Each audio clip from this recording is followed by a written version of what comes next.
buenas tardes. Álvaro Cedeño y Álvaro Cedeño les saludan en este episodio número 291 de Diálogos con Álvaro Cedeño. Esta es una conversación intergeneracional que toca temas como desarrollo de talento, acción humana eficaz, espíritu emprendedor y transformación de conflictos. Hoy para conversar sobre el artículo publicado esta semana en la página web alvarocedeno.com titulado ¿Cómo nos percibimos? Eh, ¿Cómo estás, papá? Me interesó el tema de hoy. Muy bien, muy bien. Bueno, ¿Por dónde anda el tema de hoy? A mí hace tiempo que la analogía de las placas tectónicas me anda, me anda seduciendo. Hace muchos años, cuando se venía un temblor, uno pensaba, yo me acuerdo que había una época en que uno decía, es que por San José pasa una vena de volcán, ¿verdad? Eh, y uno se quedaba muy contento pensando que sí, que debía ser una vena de volcán. Yo no me acuerdo cuándo fue que se empezó a hablar de placas tectónicas. Seguramente se conocía hace mucho tiempo, pero no se hablaba comúnmente de placas tectónicas. Y ahora, ante problemas complejos, suelo preguntarme cuáles eran las placas tectónicas que están implicadas en eso. La verdad es que el tema de las placas tectónicas creo que se me ha activado pensando en una metodología de resolución de problemas complejos que publicaron hace, no sé, 2, 3 años, unos ex McKinsey, ex consultores de McKinsey. Y entonces, el paso inicial del, del planteo de resolución de problemas es desgajar los problemas en gajos significativos, en gajos que tengan mucha conexión, todos los elementos que están en el gajo, pero creo que siguiendo el procedimiento de Descartes de convertir un asunto en sus partes componentes elementales. El, una de las cosas en la que más insisten estos autores es en que, pues, desgajar no es despedazar, ¿verdad? Desgajar es como cuando coges una mandarina y la separas en gajos. No sale nada de jugo porque los gajos de una mandarina son una unidad en sí. Y entonces desgajas y puedes decir, una mandarina son estos 12 elementos que tengo ahí, 12 gajos. Así lo visualizo el cuento de estos ex McKinsey. Y desde que hice contacto con ese método, me interesa muchísimo ver cómo un problema se puede dividir en sus partes componentes. Y como un problema,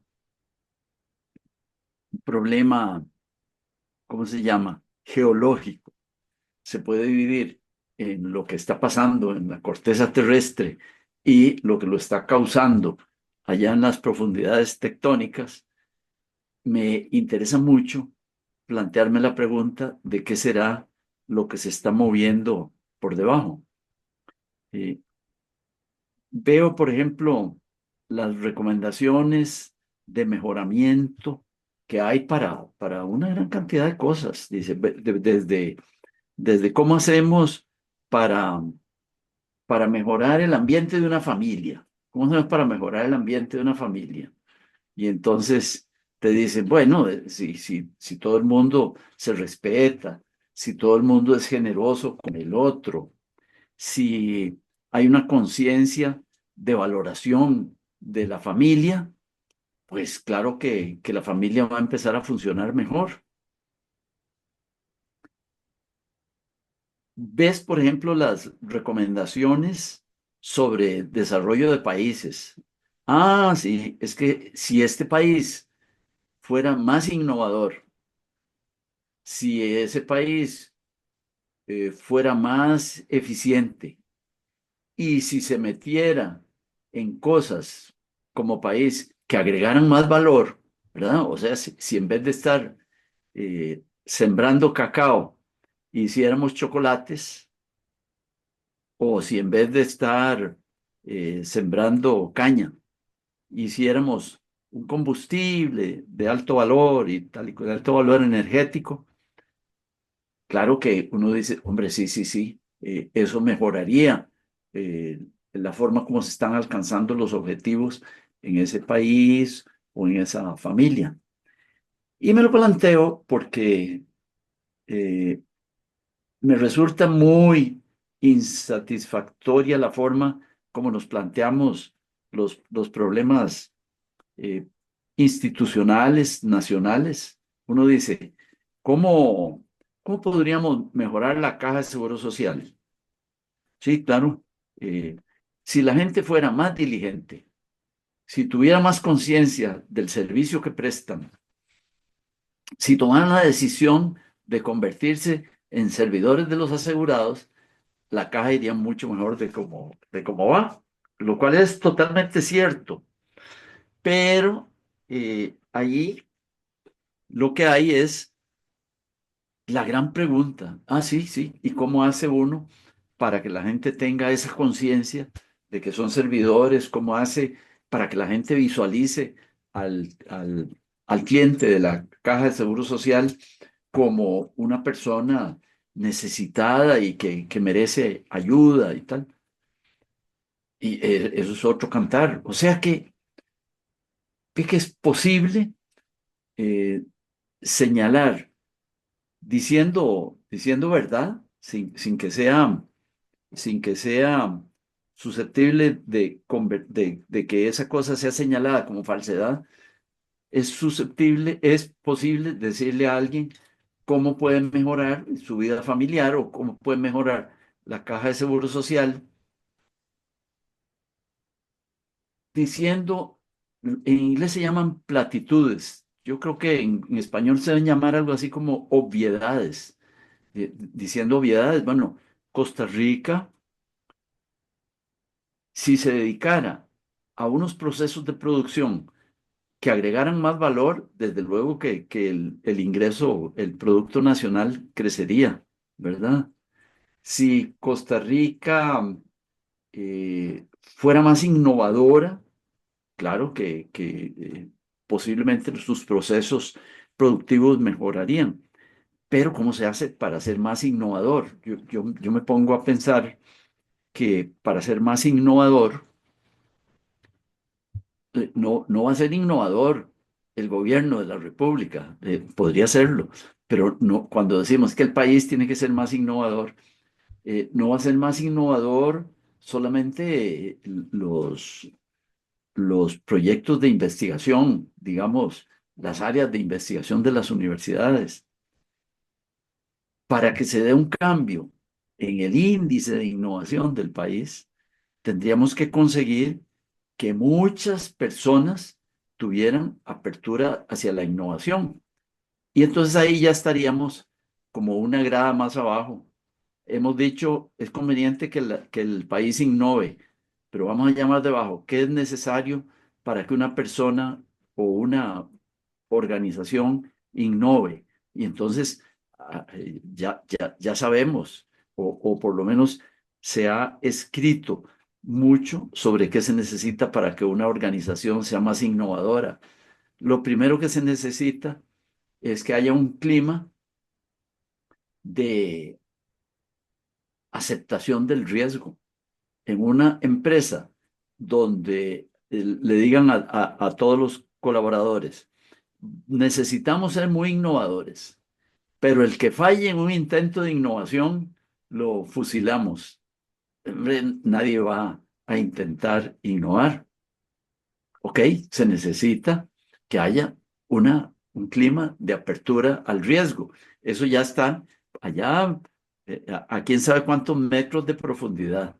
Yo diría que ya es una capa tectónica. La estrategia puede decir, esta empresa se compromete con la innovación, pero allá muy debajo, alguien tiene que haber dicho, aquí vamos a tener apertura para aceptar el error, aceptar el riesgo y tal, aceptar los intentos, aceptar la experimentación.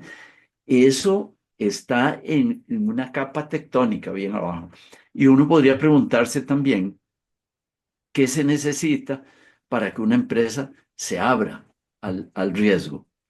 Yo creo que si los dueños de la empresa están totalmente imbuidos de que tienen que realizar la máxima utilidad posible, que es el, ¿cómo se llama? El principio rector de las empresas, ¿verdad? Optimizar los beneficios.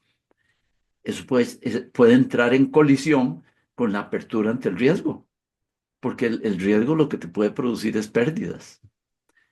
Ok, uno podría también ir más abajo y decir, y supongamos que alguien diga, sí, sí, yo estaría de acuerdo con eh, tener una utilidad que se viera limitada en vista de la apertura que tenemos hacia la innovación.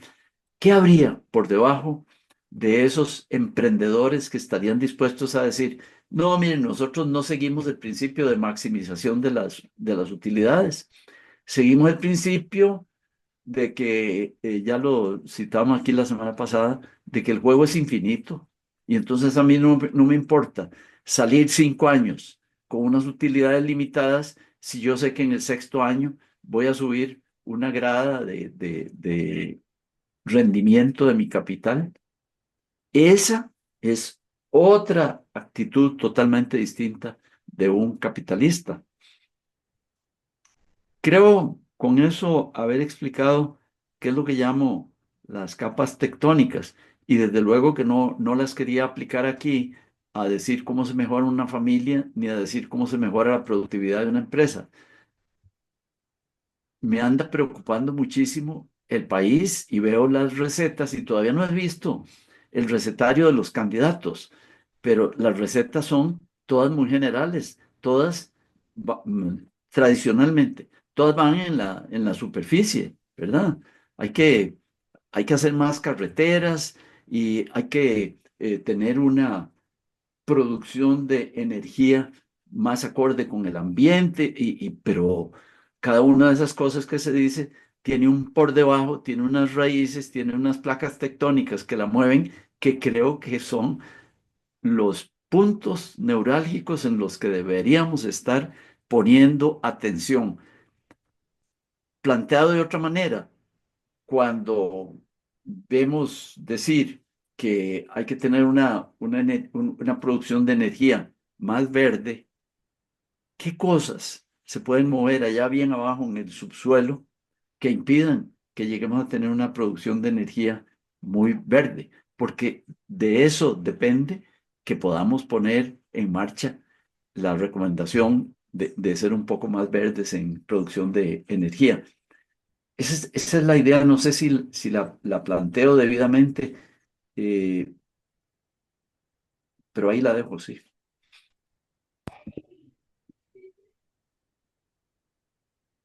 Elon Musk m- m- va a pasar a la historia como el ser humano más rico que ha existido, eh, pero toda su riqueza ha sido resultado de una capacidad de innovación y emprendimiento estratosférica, incluso más allá que estratosférica, porque Sí. SpaceX, que es su empresa de Ah, cohetes, este año ha llevado más del 75% de toda la carga que ha llegado a la Estación Espacial Internacional. Una empresa privada que se metió a competir ante un monopolio público, que era viajes espaciales de la NASA, y prácticamente retiró a todos los cohetes de la NASA, Elon Musk. Pero de lo que hablabas de las placas tectónicas, él le denomina, bueno, no solo él, se le denomina, pero yo el concepto lo aprendí leyendo su biografía. Se le denomina en inglés First Principles, que son los principios fundamentales para abordar un determinado asunto, ¿verdad? De ahí nacen todos los modelos mentales, que creo que es un tema que te gusta mucho también. Entonces, para poner un ejemplo de un first principle de Elon Musk, es que uno no debería hacer más eficiente algo que no debería existir. Y si uno tiene ese principio como rector de lo que sea que uno haga, en el hogar, en el vecindario, en la comunidad, en el gobierno, no deberíamos de hacer más eficiente algo que no debería existir. Y me has oído a mí 30 veces o tal vez 300 decir acá que deberíamos de apalancar la tecnología, sobre todo la tecnología como la conocemos hoy, que es eh, absurdamente costo eficiente, porque algunas piezas tecnológicas son gratuitas y su capacidad eh, eh, productiva es infinitamente más alta de lo que era apenas hace unos 10 años en la gobernanza pública. Y entonces que eso nos permita liberar talento que conforma nuestra burocracia para que se dedique a actividades que creen mayor valor humano, que no pueda ser creado por las máquinas, por lo menos no por ahora. Entonces nosotros no deberíamos de hacer más eficientes las gestiones eh, con el Estado donde intervengan seres humanos que pudieran ser reemplazados por máquinas. Pero eso solo para referirme a este concepto de los principios fundamentales de los que habla Elon Musk. Cuando leí tu artículo de esta semana, resoné con un libro muy interesante que estoy leyendo que se llama La psicología del dinero. Y era un libro al que le tenía pereza porque no quería leer un libro de psicología ni quería leer un libro de dinero. Pero el otro día, por esas coincidencias de la vida, vi una entrevista que tenía guardada desde hacía días con un escritor y quería escuchar lo que el escritor tenía que decir sobre escritura. Y resulta que era el escritor de este libro. Entonces, pues sentí que era el llamado de entrarle al libro y me alegro mucho de la decisión de haberle entrado porque está muy bien escrito y no es un libro ni de psicología ni de dinero, es un libro de valores y de perspectiva en el tiempo.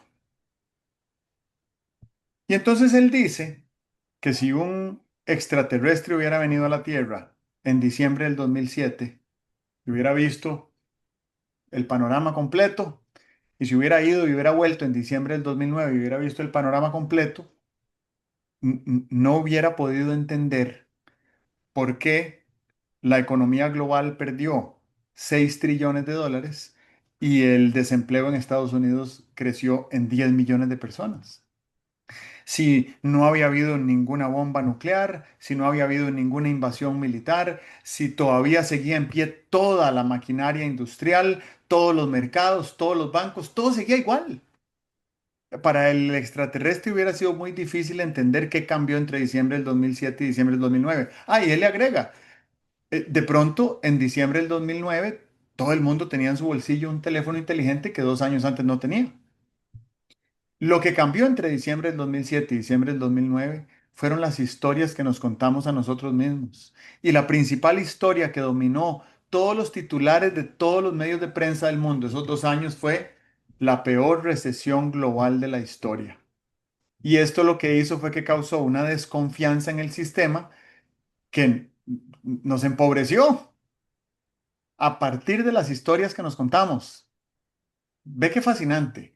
Entonces, proyecto esa historia, bueno, venía con esa historia en el corazón cuando leí tu artículo.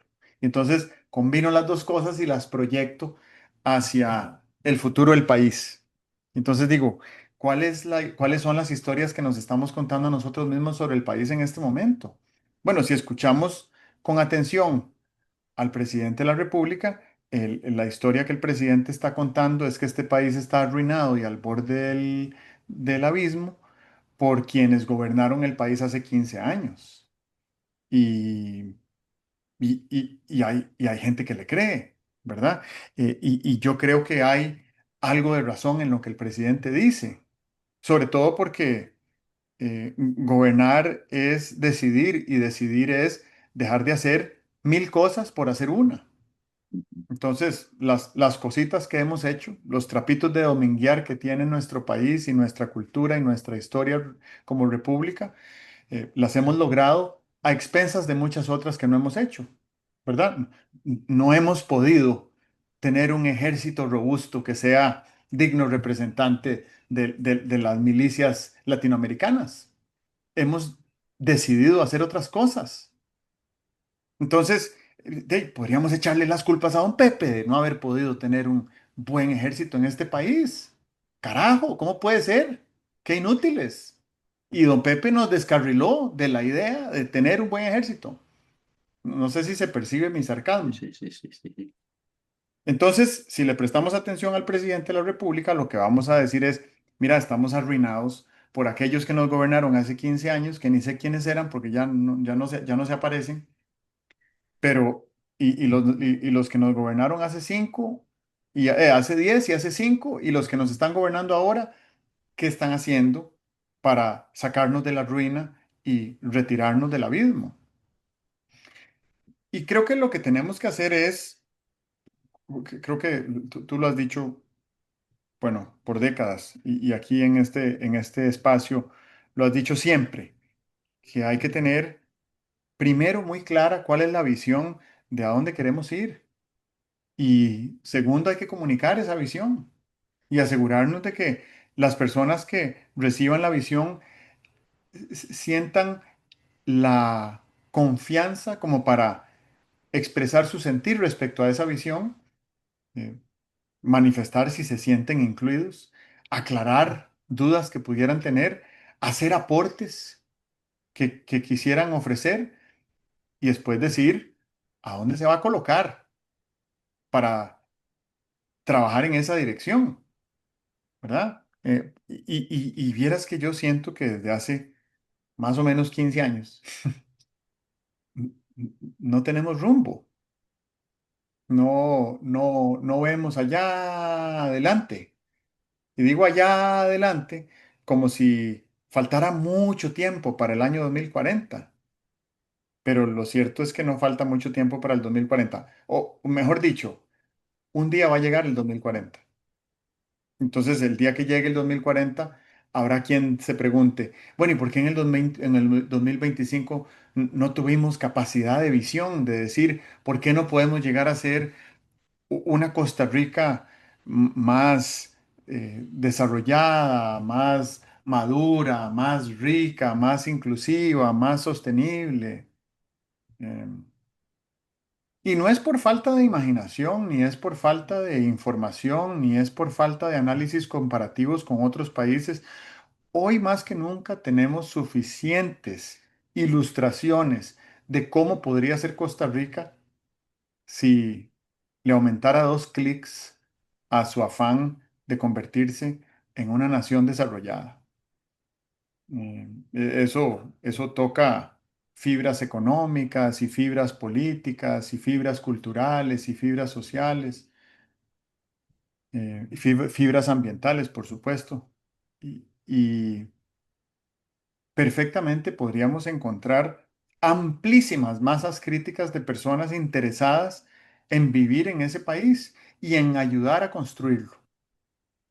Y yo creo que por décadas, por 150 años, el éxito de este país fue mantener abierto el diálogo para que las personas dijeran cuál era la Costa Rica que se imaginaban y salir a persuadir a otros de esa visión y luego a remangarnos para ir a construirla. Y si uno compara lo que ha cambiado Costa Rica en los últimos 150 años, que 150 años puede sonar como una larguísima estancia, ¿verdad? De una república. Pero 150 años es más o menos lo que tenemos desde que empezamos a discutir cómo debería ser la educación pública en este país. Y empezamos a discutir y empezamos a experimentar y empezamos a tomar decisiones y empezamos a crear incentivos y políticas públicas y ajustes y inversión masiva, rango constitucional, trabajo público, privado para construir obra escolar y somos uno de los países más robustos en América Latina en sistema educativo, pero creo que no solo es en América Latina, es en todo el mundo. Y, y entonces eso es algo que logramos a través de ese proceso de diálogo abierto en democracia. Eso es lo que ha fortalecido nuestra democracia, el diálogo. En el momento en que prohibimos el diálogo, ahí se termina la democracia. La democracia no se termina levantando garantías constitucionales, haciendo fraude electoral en las urnas. La democracia se termina el día que prohibimos el diálogo. Entonces, yo lo que creo es que tenemos que poner en perspectiva cuáles son las historias que nos hemos contado los últimos 60 años, desde el año 1965 hasta hoy, ver qué resultados ha tenido esas historias que nos hemos contado y tomar decisiones de cuáles historias querríamos contarnos hoy para que dentro de 60 años los que estén acá se hagan la misma pregunta. ¿Cuáles fueron las historias que nos contaron, que nos contamos nosotros mismos como nación en el año 2025? ¿Y qué resultado tuvieron esas historias? Entonces, las historias importantísimo. Y segundo, el método. Tenemos que defender el diálogo. Este espacio que tenemos tú y eh, yo creo que lo tenemos garantizado siempre. Nadie podría intervenir de manera legal en impedirnos tener este diálogo, ni nos podría impedir en tener el diálogo que tuvimos ayer al almuerzo, ni nos podría impedir el diálogo que podríamos tener con ciudadanos desconocidos en la Feria del Agricultor el fin de semana. Pero a veces siento que el rumbo en el que estamos, por las historias que nos contamos y por los ejemplos que traemos de otras latitudes, como por ejemplo Nicaragua, El Salvador, Venezuela, Cuba, que los cuatro son países cercanísimos a Costa Rica, ahí el diálogo se prohibió hace, bueno, en el caso de Cuba se prohibió hace 66 años. Y en Cuba obviamente no hay democracia, pero tampoco hay interés de que haya democracia. El régimen que está en el poder no quiere desde hace 66 años que haya democracia. Y en El Salvador el presidente tampoco quiere que haya democracia. Entonces, para que no haya democracia, lo único que tiene que hacer es desenchufar la posibilidad del diálogo. ¿Ok? Así que nosotros tenemos que ser muy cautelosos y muy sensibles de saber que cuando nos desenchufan la posibilidad del diálogo, ahí se acabó la democracia.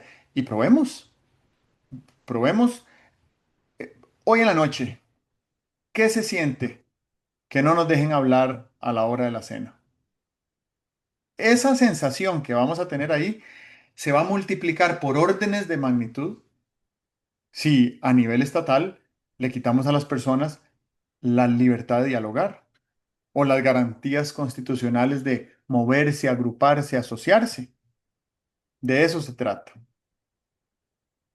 Me extendí en esto que era apenas una introducción, pero quiero decir tres cositas más. La primera es sobre la innovación, porque creo que hablaste de innovación y efectivamente uno no puede pedirle peras al olmo de creer que el Estado va a ser innovador. Más bien, el Estado, por el principio de legalidad que rige a la función pública, tiene que hacer lo que está escrito en la ley y como tal no tiene libertad para innovar. A ver, no tiene no tiene mandato para innovar, pero sí hay ciertos espacios pequeños que quedan dentro de todas las normas que rigen a la administración pública para que uno haga algo de manera diferente. Me devuelvo al principio de mi intervención de los principios fundamentales. ¿Tiene sentido tratar de hacer algo diferente que no debería existir?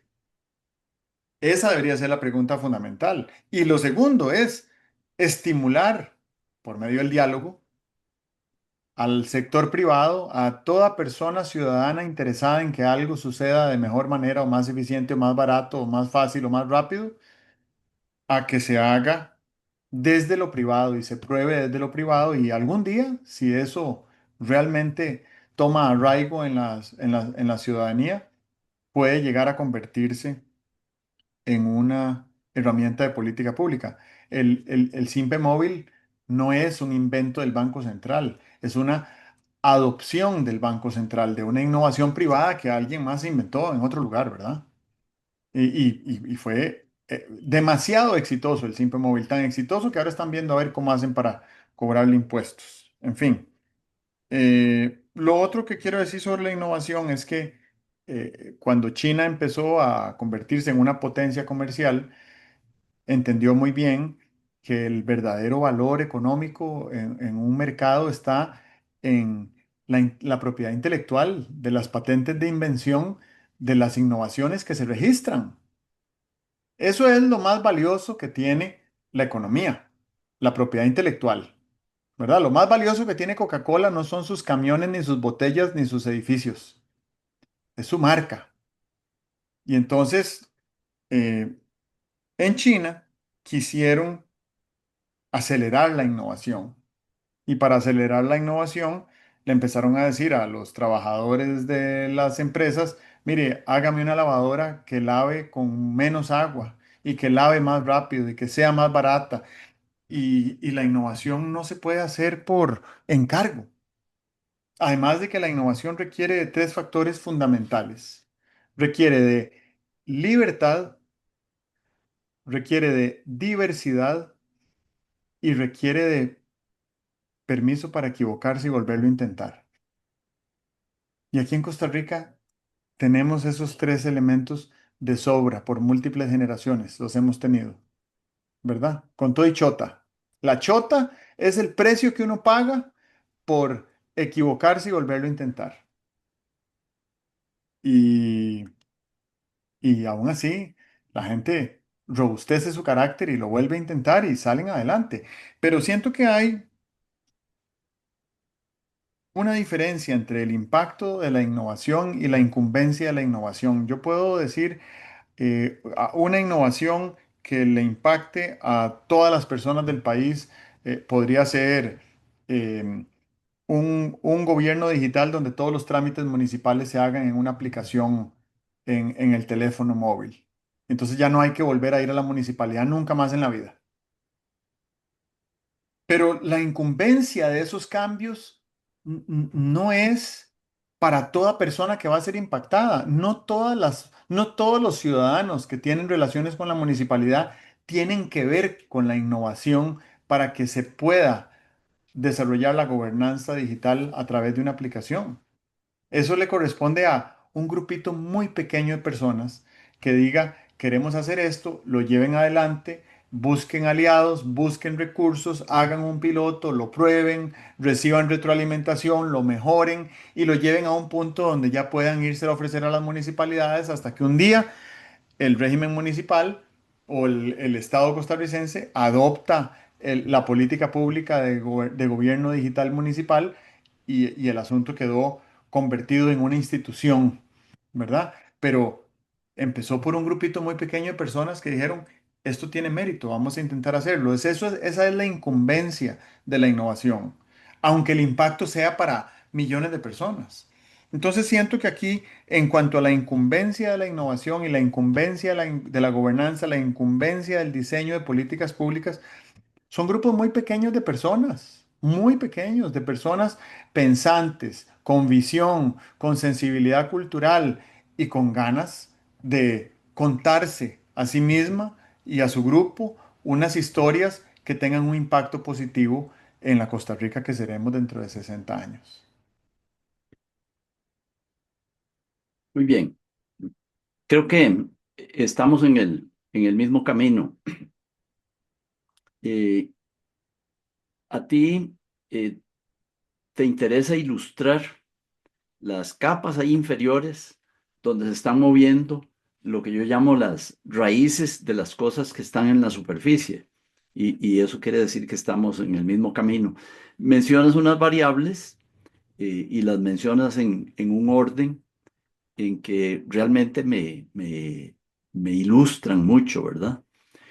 Por ejemplo, cuando señalas cómo en la psicología del dinero eh, aparece como gran protagonista las historias que la gente se cuenta, eso lleva a cosas que son bien importantes, ¿verdad? Si la gente se anda contando que estamos en los últimos pataleos de la democracia o que estamos en los últimos pataleos de la eficacia o del orden establecido, pues desde luego que eso es un cuento bastante depresivo. Es como para salir corriendo a ver cómo me salvo yo en vista del gran desastre que viene. Eh, Pienso que tal vez ahí cuando hacemos exploración tectónica, deberíamos decir, hombre, si cuáles son los relatos, las historias que prevalecientes hoy en día, y cómo eran los relatos prevalecientes en, no sé, 1960, tal vez 1960, seguramente fue un buen año. Entonces, veamos a ver cuáles eran los relatos prevalecientes. Fíjate que eso sería para psicólogos sociales y para lingüistas y tal, sería un campo de investigación bien llamativo, porque es bastante fácil investigar cuáles eran los relatos prevalecientes. Aquí ha habido una prensa libre y muy abierta, muy acogedora, en el sentido de que la prensa libre, es que así se llamaba un periódico, la prensa libre, pero la prensa viviendo la libertad de expresión ha sido muy acogedora. No es difícil publicar en un periódico. Y entonces podríamos ver cuáles eran los relatos que la gente tenía en ese año tan feliz y tan promisorio como 1960 y lo que hemos venido teniendo en los últimos años y por qué los relatos se cambiaron.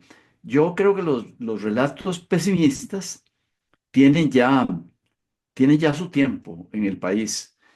Yo mismo he revisado cosas que escribí hace 15 años y me parece que ahí había un trasfondo de pesimismo con la democracia. Eh, ¿Qué fue lo que pasó? ¿Cuáles fueron las vías que se cerraron como para que no encontráramos camino de plantear las cosas sobre la mesa y que alguien les diera seguimiento? Porque yo sí pienso que entre la hablada privada y la resonancia política tiene que haber una gran conexión, ¿verdad? Yo no creo que ningún eh, privado hablando hasta gastarse en una esquina pueda obtener lo mismo que un líder político acogiendo esas ideas y diciendo, hombre, vale la pena pensar en esto. Y creo que esa posibilidad de multiplicación del impacto de lo que dicen unos privados, multiplicación que alcanza sentido político, es una de las grandes ventajas de vivir en sociedad. Si cada uno de los privados tuviéramos que hacer el camino de nuestras ideas hasta que se convirtieran en una realidad política, yo creo que el progreso de las naciones sería más lento. Afortunadamente hay resonadores que son los políticos. Ahí yo apuntaría en una pizarra mental que tengo imaginaria, ahí apuntaría políticos. ¿Están ustedes convertidos en resonadores de la innovación en la que están pensando los ciudadanos? Podría ser que no. Fíjate que a mí hace bastante tiempo que me está dando por pensar que hay, como llaman, un cielo raso de cristal entre lo que hablamos los ciudadanos de a pie y lo que hablan los miembros de la clase política. Y si hay eh, un cristal grueso de policarbonato, arriba no se oye nada. Y me anda dando el temor de que arriba no se oiga nada. Yo tengo una cierta intuición de cómo, porque soy lector, creo que cuidadoso de un periódico. Yo leo La Nación hace muchos años. A mí me parece que hay voces que hubo en La Nación y que se han perdido. No estoy hablando de la mía, que también escribí en La Nación y dejé de escribir en La Nación. Estoy hablando de voces con muchísimo contenido político, con muchísima visión nacional y que se fueron silenciando. ¿Por qué se silenciaron? Y aquí tal vez podemos llegar a una raíz de problema interesante. Porque escribir en un periódico no tiene ninguna consecuencia. Yo viví los años, afortunadamente he vivido muchos años, viví los años en que escribir en el Diario de Costa Rica o en La Tribuna, que fueron los dos grandes, voy a decirlo así, los dos grandes contendientes de la conflagración del 48 fueron el Diario de Costa Rica y La Tribuna. Y los que escribían de un lado y del otro tenían resonancia en lo que decían. Bueno, tuvieron tanta resonancia que yo pienso que sin prensa libre en ese tiempo no hubiera habido la conflagración que hubo. Eh, yo me acuerdo, y esto creo que lo he citado aquí otras veces, había un radioperiodista que comentaba, no sé si todas las mañanas, yo lo oía por ahí en mi casa los domingos, comentaba el Diario de Costa Rica y entonces editorializaba a partir de lo que el Diario de Costa Rica decía. Y esos editoriales de ese señor Sotela, a quien se le llamaba chachalaca, porque él mismo decía que él era una chachalaca, pero que hablaba y hablaba 1 hora o 2 horas por las mañanas comentando con, con parcialidad política y con fisga política las noticias que había, creo yo que le abrieron camino a la gran conflagración, pero no en el sentido de que ellos fueron culpables de la conflagración. Posiblemente la conflagración era inevitable y posiblemente lo que hubiera pasado es que no hubiera habido esa conflagración en el 48, sino en el 65. Ellos fueron catalizadores, los periodistas y los periódicos de esa conflagración. ¿Qué pasa? Que había gente muy vehemente diciendo cosas y gente muy vehemente escuchando cosas. Y ahora conecto con lo que decía. He visto gente muy vehemente diciendo cosas, pero no he visto gente muy vehemente escuchando cosas. Por así decirlo, los autores que escribían en La Nación hace 15 años se cansaron de predicar en el desierto porque no obtuvieron ninguna resonancia. Lo que hacíamos los ciudadanos era decir, qué bien que está esto y qué bien que le haría al país estas ideas, pero ninguno tomó un estandarte, ni ninguno se fue a poner en huelga de hambre hasta que por lo menos 500 costarricenses muestren que han leído lo que dice fulanito de tal en el Foro de la Nación. Ahí estamos, creo yo, tocando una de las variables importantes. Hay como una indiferencia muy generalizada. Tú dices que es necesario que haya un diálogo abierto para contar historias, que haya unas propuestas, que se señalen unos caminos para que lleguemos a unos acuerdos. Y yo lo que veo es que estamos gastando la energía poniendo la atención a cosas que no valen la pena. Bueno, digo yo que no valen la pena. Digo yo que no valen la pena. eh, eh, pero estamos poniéndole la atención a unas cosas que no van en la dirección de mejorar al país.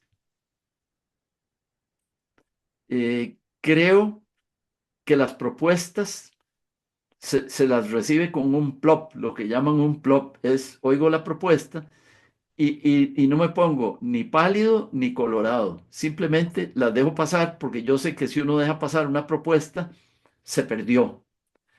Entonces, no estamos respetando las historias que la gente cuenta. Y ahí, si tuviéramos que ir a cosas así como muy fundamentales, muy placas tectónicas, yo diría, con lo que tú dices, volvamos a dialogar, dialoguemos de cosas sensitivas, importantes, fundamentales, y no cometamos la descortesía de oírlas como se oye llover. Sí, impliquémonos. Es importante que la gente se implique. Si a los profetas de aquellos tiempos del Antiguo Testamento no los hubieran apedreado, si los hubieran oído como oír llover, yo creo que muchas cosas que ocurrieron después no hubieran ocurrido. Entonces, impliquémonos. No puede ser que tengamos esa falta de sensibilidad como para decir, si estamos en una campaña política, ¿viste lo que dijo fulano? Dice, ah, sí lo vi, pero no le di importancia porque por sí que hace mucho tiempo que en todas las campañas políticas nos hablan mucha paja.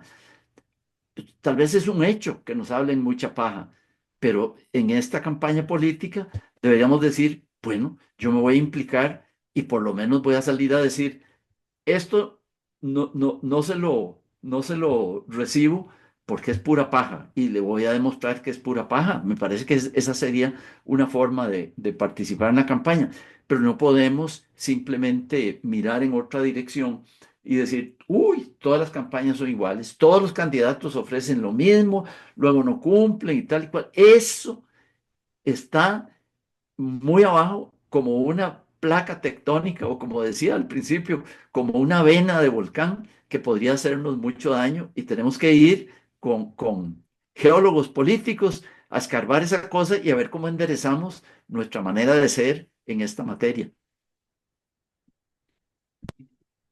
Muy bien, en esa línea me inspira tu mensaje a hacer un ejercicio que hice una vez en mi vida. Y es que cuando vivíamos en China, llegó un punto en el que la vida era muy pesada, por muchas razones era muy pesada la vida, contaminación ambiental y falta de libertades ciudadanas y eh, eh, poca diversidad en la oferta alimenticia, qué sé yo. Y entonces decidimos, mi esposa y yo, antes de seguir con con ese proceso crítico hacia todo lo que nos rodeaba en China, hacer un levantamiento de los 20 atributos de la cultura china que admirábamos. Y Qué dijimos, bien, vamos a hacer ese levantamiento de esos 20 qué atributos bien. que admiramos Ujú. y después le vamos a dar rienda suelta a la crítica. Pasamos 2 años levantando esas 20 cosas. Las primeras 12 fueron relativamente fáciles, las últimas 8 no tanto, pero lo logramos y llegamos a 20 y justo cuando llegamos a 20 se nos acabó el tiempo en China y nos fuimos de China. Y desde que nos fuimos de China, hace 16 años, nos quedó una sensación de, como dirían los brasileños, saudade por nuestra vida en China, que fue hermosísima gracias a que nos dedicamos a verle lo bueno.